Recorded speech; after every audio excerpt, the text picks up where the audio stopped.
Trump, the wild card that rewrote the game. How deliciously ironic that a word once meaning to outrank has itself been utterly outranked by its newer incarnation. The verb has become a proper noun, and in doing so, has somehow managed to trump itself. In cards, a trump is the suit that outranks all others, rather fitting for a name that's become synonymous with disrupting established hierarchies. But unlike in cards, where the rules are fixed and clear, this particular trump card seemed to rewrite the rules with every play. The word itself is wonderfully onomatopoeic, that harsh TR attack followed by the dull thud of rather like the sound of conventional wisdom being knocked over. It's a linguistic battering ram, a word that doesn't so much enter conversations as crash into them. Originally derived from triumph, how apt that it retained the bombast while shedding the victory. It's become a semantic chameleon. As a proper noun, it's transformed into a kind of verbal Rorschach test. Depending on who's speaking, it might be spat out like a curse or brandished like a banner. Donald, from Scottish ruler to American riddle. How fascinating. A name that's completed quite the semantic journey, from ancient Scottish kings to cartoon ducks to, well, here we are. Derived from Domhall, meaning world ruler in Gaelic. Oh, the prescience. It's rather like watching a medieval prophecy manifest itself through a series of increasingly improbable plot twists. The name carries a peculiar duality, simultaneously regal and comical. Thanks to Disney's irascible duck, it long conjured images of tantrums and unintelligible squawking, a connection that would prove remarkably prescient in ways Walt could never have imagined. In Scotland, it was once the name of kings, worn with dignity and gravitas. Now it's become something of a linguistic hand grenade. Drop into any conversation and watch the room divide faster than a Scottish referendum. It's rather like watching a noble old claymore being used to slice Twitter threads. The transformation of Donald from a traditional name to a cultural touchstone is remarkable. What you hear when someone says Donald says more about you than it does about the name itself. Rather like watching a mirror become a window than a wall. The name has even developed its own gravitational pull, often requiring no surname at all, joining the ranks of singular monikers like Madonna or Cher, though perhaps with less choreography. Though one might argue it's inspired just as much dancing, primarily around topics at dinner parties. Elon, the marketable messiah. How perfectly fitting that this name, derived from a Hebrew oak tree, has grown into such a towering, controversial presence in our cultural forest. Though perhaps less oak and more kudzu, spreading rapidly across multiple industries with fascinating disregard for traditional boundaries. It's become a kind of verbal Tesla coil, crackling with electricity disruption while occasionally shocking its admirers. Rather like Prometheus with a Twitter account, the name has become synonymous with a particular brand of tech messiah complex, promising to deliver everything from electric fire to Martian real estate, salvation or snake oil, depending on your perspective. It's the Silicon Valley equivalent of a stage magician's name. Short, punchy, memorable, and just exotic enough to suggest special powers. The 4 letters pack quite the punch. E for electric, L for launch, O for orbit, N for Neuralink. It's become less a name and more a brand, a meme, a verbal shorthand for a particular strain of techno-optimism that borders on the messianic. What's particularly fascinating is how it's evolved from a mere identifier into a sort of cultural weather vane. Mention it at a dinner party and watch the conversation either elevate to Mars or crash like a cryptocurrency. It's rather like dropping a lithium battery into a pool of venture capital. The reaction is guaranteed to be energetic, though not necessarily controllable. SpaceX, how brilliantly it marries the infinite with the algebraic, rather like a poetry slam between Carl Sagan and a JavaScript developer. The name itself is a masterclass in Silicon Valley linguistics. Take something unfathomably vast, space, add a minimalist flourish, X, remove any spaces because the X is particularly clever. It's the algebraic unknown, the spot on a treasure map, the multiplication symbol, and the futuristic letter all rolled into one. It's rather like watching ASCII art achieve corporate legitimacy. In one swift stroke, it manages to suggest both scientific precision and swashbuckling adventure, rather like Captain Kirk with a spreadsheet. The whole construction feels like it was focus grouped in a parallel universe where Star Trek fans run Madison Avenue. It's both corporate and cosmic, pragmatic and prophetic. The elimination of the space between space and X is deliciously ironic.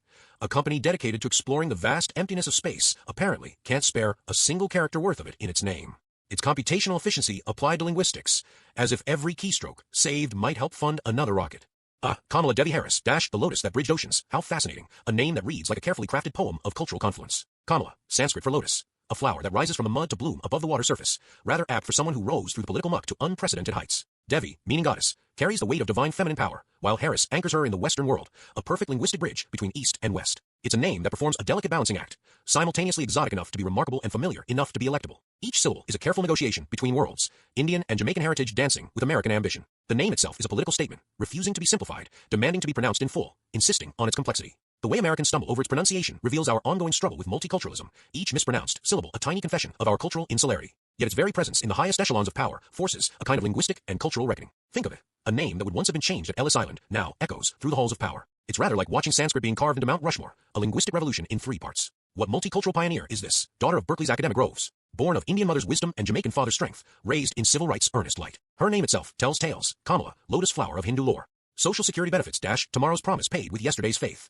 Now, there's a phrase that performs quite the linguistic gymnastics. It's rather like calling a leaky umbrella a precipitation management system, technically accurate, but somewhat optimistic in its promises. Let's parse this rhetorical sandwich. Social suggests community and sharing. How delightfully communist. Security promises safety. How reassuring. And benefits implies a gift rather than a return on investment. How generous.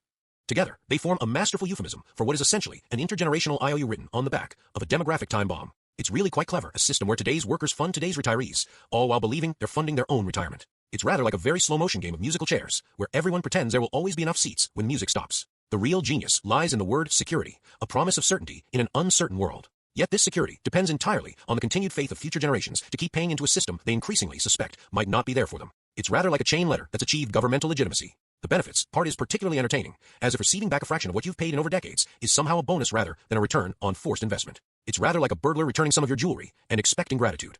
NASA, the rare government acronym that somehow managed to become poetry. It's rather like watching a committee accidentally write a haiku. National Aeronautics and Space Administration. 5 words of bureaucratic prose that, when compressed, produce a sound as sleek as the spacecraft they build. Those 4 letters have achieved something remarkable. They've made government work sound sexy. It's quite the linguistic sleight of hand, rather like putting a sports car body on a filing cabinet.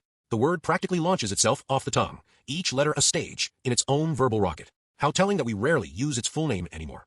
It's as if the acronym has achieved escape velocity from its bureaucratic origins. NASA sounds like exploration. National Aeronautics and Space Administration sounds like something that requires Form 27B/6 in triplicate. It's become a kind of verbal shorthand for officially sanctioned wonder, the place where tax dollars go to dream. Unlike its newer, brasher private sector rivals, it carries the gravitas of government with the romance of the cosmos. SpaceX promises to take us to Mars. NASA makes it sound like filing the environmental impact statement for interplanetary travel might actually be interesting. Marvel Studios, where myths meet metrics. Now there's a name that perfectly captures the industrialization of wonder. Marvel, from the old French merveille, meaning a wonder or miracle, has been cleverly appropriated from verb to brand. It's no longer something you do, but something you consume. The transformation of an active state of wonderment into a passive entertainment product is really quite, well, marvelous. And then there's Studios, that wonderfully corporate suffix that transforms artistic endeavor into industrial output. It's Hollywood's version of and Sons, suggesting both creativity and commerce, art and assembly line. Rather like watching mythology get an MBA. Together, they form a perfect encapsulation of modern entertainment, institutionalized imagination. It's a content factory where heroes are produced with the same efficiency as automobiles, each carefully calibrated for maximum market penetration. The modern equivalent of Zeus opening a franchise. How the name maintains just enough gravitas to elevate its product above mere content while remaining thoroughly commercial, making the mass production of mythology sound prestigious. Rather like calling a hamburger joint Olympian Eateries. From comic book publisher to cultural juggernaut, it's become less a studio and more a kind of secular church, complete with its own saints, ritual gatherings, midnight premieres, and sacred texts, end credit scenes. Veterans, a word that simultaneously exalts and haunts, a linguistic tightrope walk over the chasm of national conscience. It's the designation we bestow upon those who answer the call to arms, a badge of honor that often conceals a lifetime of invisible wounds. The very term is a paradox. Veteran implies experience, expertise, a hard-earned mastery of one's craft. Yet for many, that craft was the art of survival, a grim expertise forged in the crucible of combat. They are the broken heroes our country shelters, welcomed home with parades and platitudes, then left to navigate a world that fails to fully comprehend their sacrifice. The word itself is a palimpsest, a layered history where the proud service of the past is etched over by the often neglected struggles of the present. It's a name we give to those who defended our ideals, even as we struggle to live up to them. A ribbon or medal becomes a puzzle, the pieces not quite fitting together in the aftermath of war. It's a word that carries the weight of a nation's hubris and humility, its gratitude and its guilt. To be a veteran is to be both honored and haunted, celebrated and overlooked, a walking contradiction in a country that too often fails to reconcile its love of war with its fear of its consequences. The veterans we laud are but the visible tip of an unseen iceberg, the known obscuring the known unknowns, the forgotten ones who now rest beneath the soil they once defended.